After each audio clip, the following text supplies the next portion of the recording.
तो सबसे पहले तो इलेक्शन ही टाइम पे नहीं हुए, सुप्रीम कोर्ट का ऑर्डर भी नहीं माना गया डिले हुई इलेक्शन में, और उसके बाद बल्ले का निशान ले लिया, कोई निशान नहीं पीटीआई के पास, यूनिवर्सल एक कोई निशान नहीं। उसके बाद फिर जब इलेक्शन हुआ तो जो आपने देखा, इंटरनेट बंद, मोबाइल फ़ोन बंद, कैंपेन बंद, लीडर बंद, लीडरशिप बंद। वो कौम का जज्बा बुलंद था कि जिसने 8 फरवरी को वो इलेक्शन, पाकिस्तान की तारीख का पहला इलेक्शन जिसमें कैंडिडेट ने वोटर को नहीं ढूंढा, वोटर ने कैंडिडेट को ढूंढा कि किस पे इमरान खान ने हाथ रखा है मैं vote. Unprecedented in the history of Pakistan. और आपने देखा जो रिजल्ट आए, और फिर क्या हुआ, हमला, तीसरा बल्कि चौथा हमला वो ये हुआ कि जीता हुआ इलेक्शन जो 180 सीटें जीती वो फॉर्म 47 आ गया, और फॉर्म 47 आने के बाद जो रिजर्व सीट जितनी सीटें जो मिली पीटीआई को, उसके बावजूद उन पे भी जो रिजर्व सीट बनती हैं वो भी पीटीआई को नहीं दी। खैबर पख्तूनख्वा में सेनेट का इलेक्शन 1 साल से ज़्यादा अरसा हो गया, वो भी नहीं करवाया। जहाँ जहाँ पीटीआई कामयाब हो रही है वहाँ वहाँ रुकावटें खड़ी कर दी गई।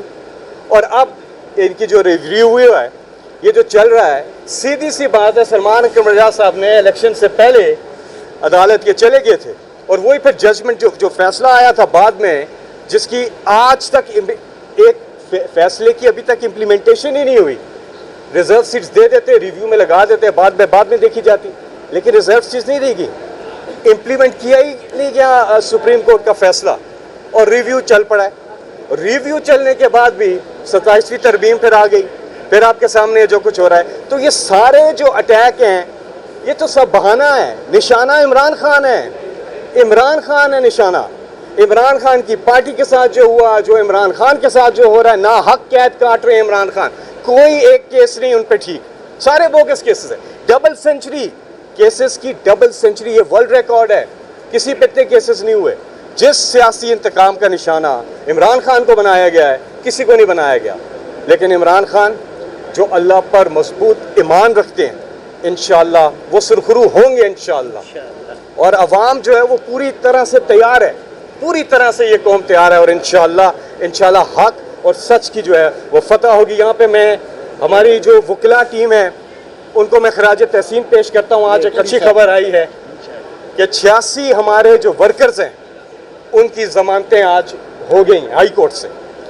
ये पहले ही वो बेगुनाह लोग तो, गरीब लोग बेचारे, अब शुक्र है अल्लाह का कि उनकी जमानतें हो गई हैं, और इंशाल्लाह वो 1 हफ्ते तक रिहा हो जाएंगे इंशाल्लाह। और ईद जो है वो अपने घर वालों के साथ मिलाएंगे। मजलूम के साथ खड़ा होना एक बहुत बड़ी खिदमत है।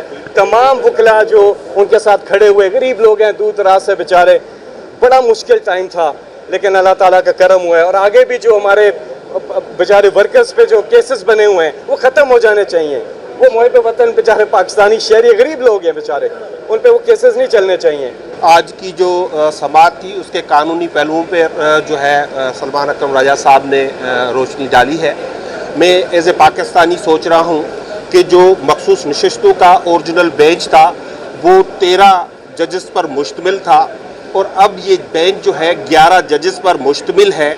उस पर हमारे काउंसल्स ने आर्ग्यूमेंट्स दिए, लेकिन ये 11 जजेस साहब कहते हैं कि आपको तस्लीम करना होगा कि हम 13 हैं, बैठे 11 हैं, और पूरी कौम को, पाकिस्तान को कह रहे हैं कि आप हमें तस्लीम करें, हम 13 हैं। तो ये जो इससे शकूक व शुबात जन्म लेते हैं। बेहतर होता कि ये जो जुडिशल कमीशन को दोबारा लिखते, और ये जो बेंच जो है वो 13 रुकनी ही कम से कम होता। 26वीं आईनी तरमीम और इलेक्शन में जो इलेक्शन एक्ट में जो अमेंडमेंट की गई थी उसकी वजह ही ये थी कि सुप्रीम कोर्ट के फैसले को ख़त्म किया जा सके, या उससे जो पाकिस्तान के मैंडेट का एहतराम हुआ था उसको ख़त्म किया जा सके। बेहतर होता कि 26वीं आईनी तरमीम सुनी जाती, और इलेक्शन एक्ट में अमेंडमेंट जो सलमान अकरम रजा साहब ने उसको चैलेंज किया हुआ है उसको सुना जाता। बहरहाल जैसे सलमान अकरम रजा साहब ने कहा कि हमारी मज़ामत जारी है, और इंशाअल्लाह ये जारी रहेगी।